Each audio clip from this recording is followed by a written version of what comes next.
Breast feeding mothers చేసే చాలా common mistake, బేబీకి పాలిచ్చిన ప్రతిసారి రొమ్ముల్ని నిప్పుల్ ఏరియాలో కాంప్లెక్స్ ని వాష్ చేసేస్తూ ఉంటారు. దీని వల్ల మోర్ హార్మ్ జరగచ్చు. అది ఎలాగంటే మనం బ్రెస్ట్ ఫీడింగ్ మదర్స్ లో గనక చూస్తే నిప్పుల్ ఏరియాలో కాంప్లెక్స్ మీద చిన్న బంప్స్ కనిపిస్తాయి. అవే మాంట్గోమెరీ గ్లాండ్స్.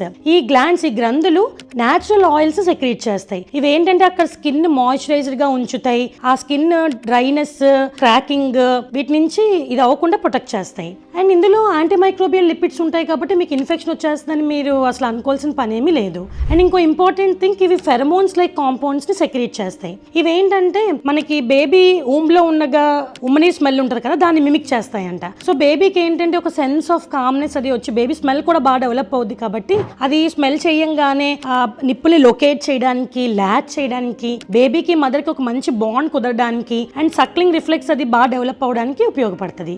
ఈ నిప్పుల్ ఏరియాలో కాంప్లెక్స్ మీద నేచురల్ మైక్రోబియం ఉంటుంది. అంటే అవసరమైన మనకి మంచి గుడ్ బ్యాక్టీరియా ఉంటాయి. ఇవి మదర్ కి మాస్టైటిస్ రాకుండా ప్రివెంట్ చేస్తాయి. అండ్ బేబీ ఇంజెస్ట్ చేయడం వల్ల గట్ మైక్రోబియం అది బాగా డెవలప్ అయ్యి బేబీ డైజెషన్ బాగుంటుంది, ఇమ్యూన్ సిస్టమ్ డెవలప్ అవుద్ది అండ్ బేబీకి ఎలర్జీస్ అవి కూడా రాకుండా ఉంటాయి. సో గుర్తుపెట్టుకోండి, అస్తమానం మీరు వాష్ చేసుకోవాల్సిన అవసరం లేదు. స్నానం చేసినప్పుడు శుభ్రంగా క్లీన్ చేసుకుంటే సరిపోతుంది.